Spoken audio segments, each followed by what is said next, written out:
I thought everything was fine. Dinner was normal. The laughter, the clinking of glasses, everything felt like it always did.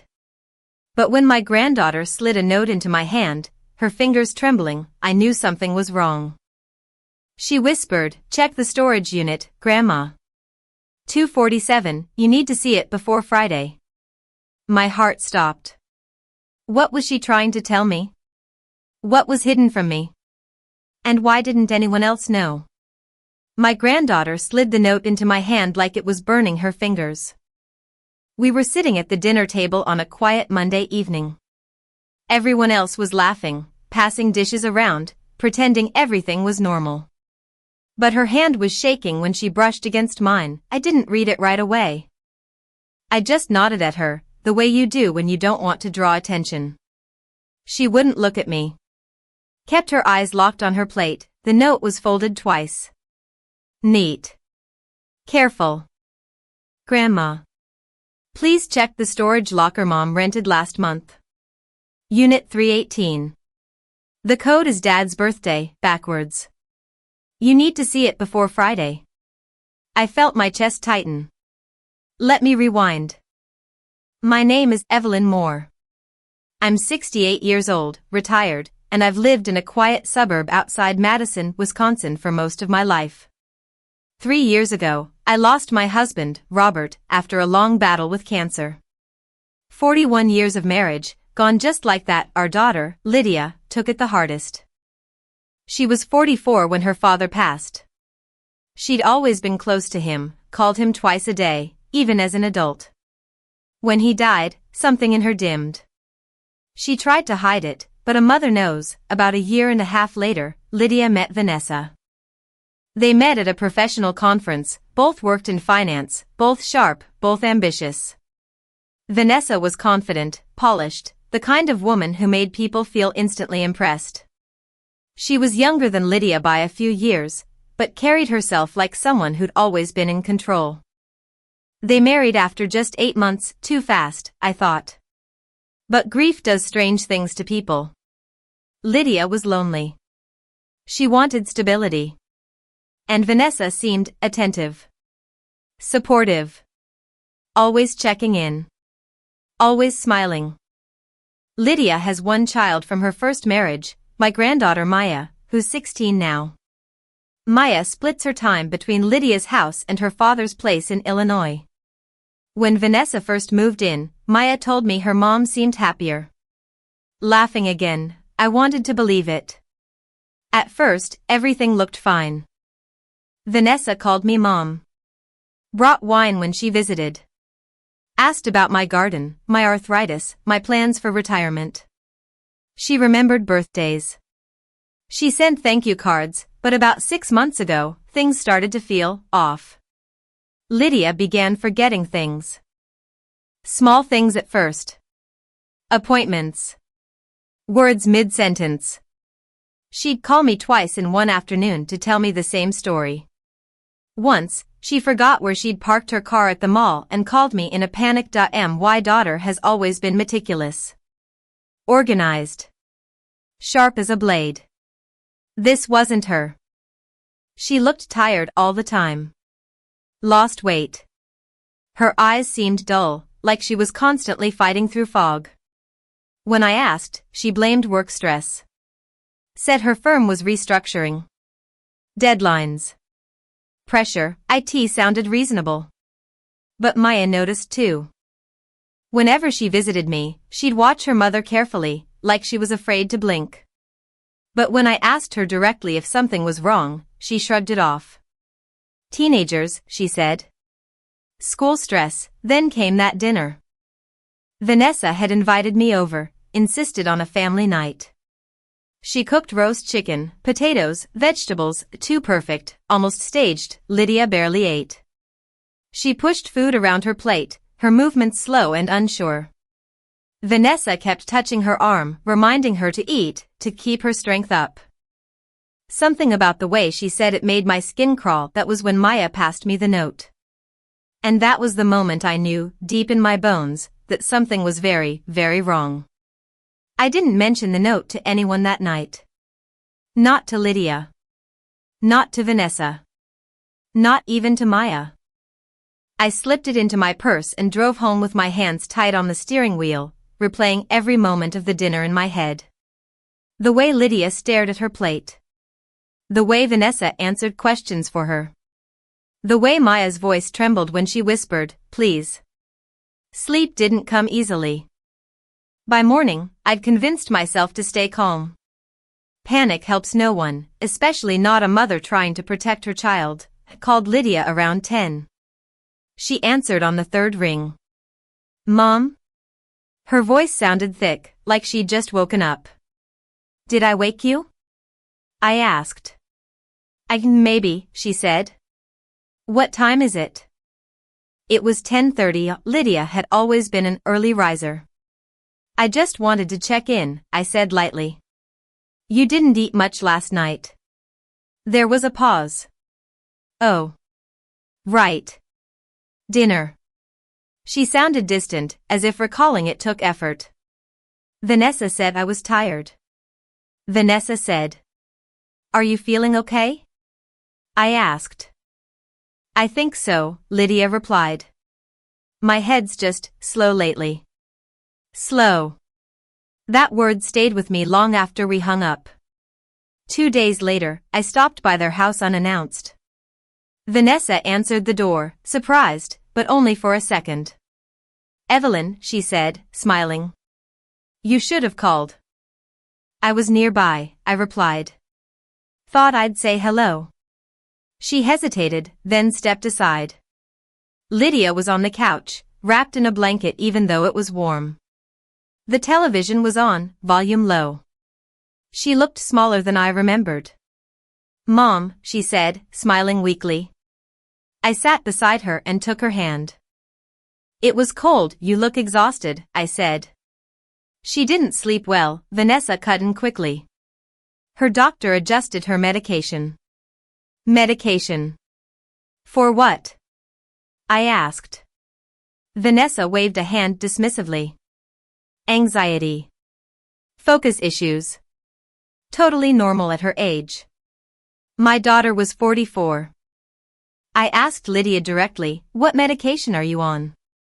She frowned, trying to think. "I'm not sure. Vanessa keeps the bottles. There are a few." That was my second warning. Later, while Lydia rested, Vanessa offered me coffee in the kitchen. She leaned against the counter, arms crossed, watching me closely. "Maya's been acting strange," she said casually. "Teenage drama, I guess." My grip tightened on the mug. "She gave me a note at dinner," I said, watching Vanessa's face carefully. Her expression didn't change, but something hardened behind her eyes. "Oh," she said. "Kids write notes all the time." She seemed scared, I added. Vanessa smiled.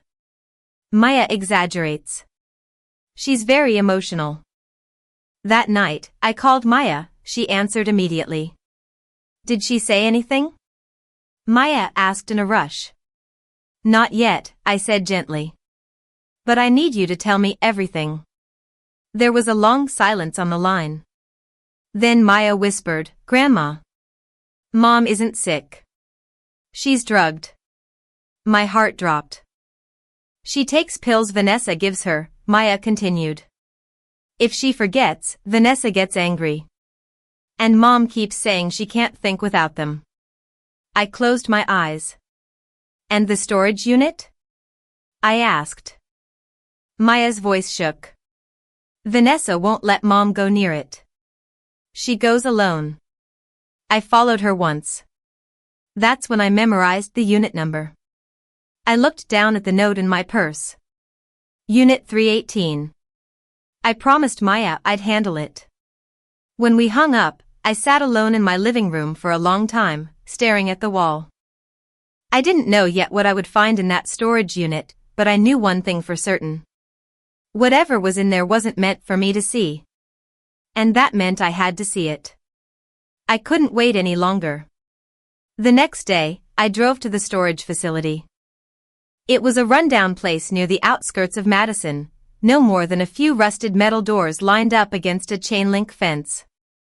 The area was quiet, far from any main road, and I could already feel my nerves creeping up again as I pulled in. I parked the car, took a deep breath, and grabbed the key.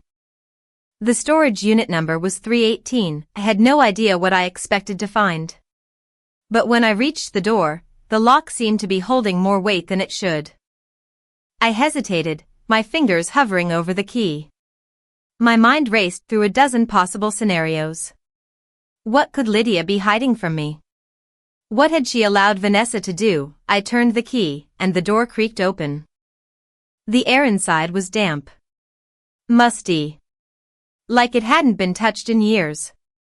But that wasn't what made my blood run cold. It was the boxes. Boxes stacked high, neatly labeled with old handwritten tags, names, dates, and locations. And one box in particular caught my attention. It had Lydia's name on it. But it wasn't just any box. It was larger than the others, and its edges were reinforced with extra tape. I knelt down and opened it carefully. Inside were hundreds of old photographs. But these weren't family photos. They were pictures of Lydia and Vanessa. From their first meeting. Early dates. Photos of them at various offices, places I didn't recognize, but the strangest thing was the way they were organized. As if someone had been keeping track of their lives in a meticulous, cold way. I flipped through the photos faster, my heart beat louder in my ears. And then, at the very bottom, was a thick stack of papers. The first few sheets were emails, discussions about property, inheritance, financial plans. All of it looked legitimate. But then I saw something that stopped my breath. A contract, signed by Lydia, but not just any contract. This one listed an advance for something labeled as asset transfer. And in the fine print, there was a mention of a third party that would receive part of Lydia's estate. A party I didn't recognize. I felt my stomach twist. Lydia had been hiding things. Hiding plans. I flipped through the stack and found the next sheet, an email from a lawyer, detailing legal steps to liquidate assets under the guise of financial management. I felt my pulse quicken as I read on. Vanessa had been involved in every step. There was no doubt about it now. She wasn't just controlling Lydia's actions, she was orchestrating this entire situation. The inheritance. The assets. The property transfers. All of it was part of a well-calculated plan to strip Lydia of everything that had once belonged to our family. And she'd been keeping it a secret under the guise of helping. Stuffed the documents back into the box, my hands shaking. There was more to this story than I'd ever imagined. The only question now was, how far was I willing to go to stop it? The drive back home felt endless. The weight of what I had discovered was sinking in with every mile. But one thing was clear, I could no longer sit quietly and watch this happen.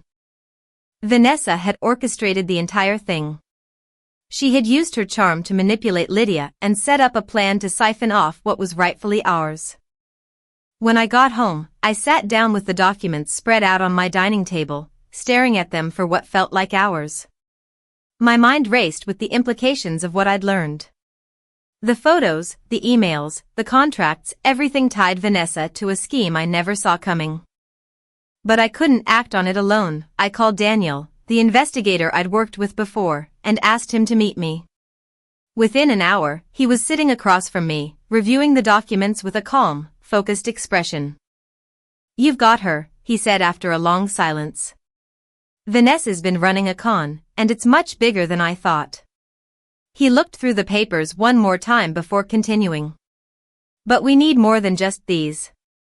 We need concrete proof that Lydia was manipulated." I nodded. I knew he was right.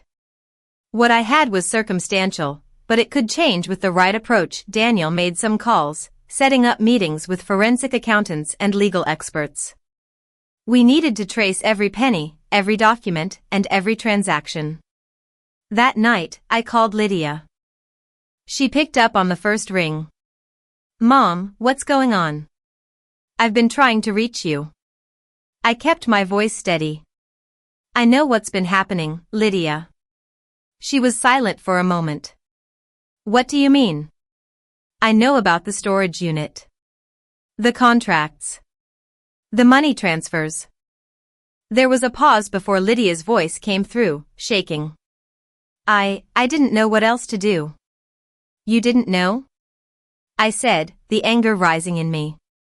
You didn't know that Vanessa was manipulating you? That she was using you for her own gain? Lydia started to speak, but stopped herself. I could hear her breathing heavily. Mom, I didn't want to believe it, she said quietly. She promised me everything would be okay. She said she was helping me. I thought she was just looking out for me. You're not stupid, Lydia, I said. But Vanessa isn't who you think she is. She's been using you, manipulating you, and now she's trying to take everything. There was another long pause. Then Lydia whispered, what do I do? I didn't have an easy answer. Let me help you, Lydia, I said. We're going to fix this. We're going to take back control. I hung up the phone and stared out the window, my heart pounding. The fight wasn't over, but the first steps had been taken. The next day, I met Daniel at his office. He handed me a stack of reports, detailed financial records, transactions, and the names of people Vanessa had been working with. Everything pointed back to her, and everything could be used in court. I'll file the motion for the injunction tomorrow, Daniel said. Once we get the court's approval, we can seize Vanessa's accounts and freeze her assets. I nodded, my mind already racing ahead. The plan was clear now. We were going to fight back. We weren't going to let Vanessa get away with it. The day of the hearing, the courtroom felt colder than usual. It wasn't just the chill in the air or the silence before the judge arrived. It was the weight of the stakes, my entire family's future hanging on the next few hours. I sat beside Daniel, my lawyer, and the forensic accountant who had painstakingly traced every transaction Vanessa had made. All the evidence was in front of us, clear, irrefutable, damning. Across the room, Vanessa sat with her lawyer, looking every bit the picture of a woman who had it all under control. She kept her gaze steady, not once looking at me. I could almost feel the confidence radiating from her, the belief that she would walk out of here with everything she wanted. The judge entered, and the room fell silent. Let's get started, he said, his voice carrying authority. I've reviewed the documentation provided by both sides. Let's hear the arguments. Vanessa's lawyer stood first, making his case with practiced ease. He painted Vanessa as a woman who had done nothing but care for her wife, Lydia. He spoke about how she had taken control of Lydia's finances to protect her from the weight of their family's obligations, how she had acted as a stabilizing force after Robert's death. But I wasn't listening to him. My eyes were on Vanessa. She sat there, her hands folded neatly on the table, but I could see the tightness in her jaw, the way her fingers twitched occasionally as if she was trying to stay in control. Then it was our turn. Daniel stood up, calm but unwavering. We've presented evidence that proves Vanessa's manipulation of Lydia, he began. The financial transfers, the forged signatures, the falsified medical evaluations, none of these actions were for Lydia's benefit. They were to line Vanessa's pockets. Vanessa's lawyer immediately stood to object, but the judge waved him down. Daniel continued, and we have witnesses, people Vanessa paid to falsify documents, including a fake doctor. All the while, she's been funneling money from Lydia's accounts into her own. It's not just an abuse of power, it's a deliberate attempt to steal from an elderly woman who trusted her. As Daniel spoke, I saw Vanessa's composure begin to crack. She shifted in her seat. Her fingers curled into fists. She tried to regain control, but the damage had been done. We demand that the court freeze Vanessa's assets immediately, Daniel said firmly. And that Lydia's inheritance be reinstated. There was a long pause. Then the judge spoke. I've seen enough, he said. The court finds in favor of the plaintiffs. Vanessa, your actions are reprehensible. Your attempts to manipulate and defraud Lydia Carter are clear. I'm ordering an immediate injunction on all your assets, and I'm scheduling a full hearing to review the restitution of Lydia's inheritance. I could feel my heart pounding as the judge made his final ruling. Vanessa stood up, her face pale, her eyes wide with shock. She opened her mouth to protest, but no words came out. Her lawyer stepped in, guiding her out of the courtroom with a tight grip on her arm. But there was no escaping the reality now. She had been exposed. I turned to look at Lydia, sitting beside me. Her face was pale, but there was a flicker of hope in her eyes. The next few weeks were a whirlwind of legal motions, asset freezes, and more court hearings. But the truth was out. The evidence was clear, and Vanessa had no ground to stand on. In the end, the court ruled in Lydia's favor. Vanessa was ordered to repay every cent she had taken from the estate, and her assets were seized. The remaining funds were returned to Lydia, and the family home, which Vanessa had tried to claim for herself, was restored to its rightful owner. I watched Lydia stand in the courtroom, her shoulders straighter than I had ever seen them. The years of manipulation had worn her down, but now she was standing tall, reclaiming what was hers. Vanessa's life was in shambles. Her reputation was destroyed, and the money she had stolen was returned to its rightful place. The case was over. As for me, I felt a sense of peace I hadn't known in years. The battle wasn't just about money, it was about reclaiming control, standing up for what was right, and protecting the ones we love. I had done that, and as we left the courthouse, Lydia turned to me, her eyes filled with gratitude. "Thank you, Mom," she said quietly. I smiled, my heart finally at ease.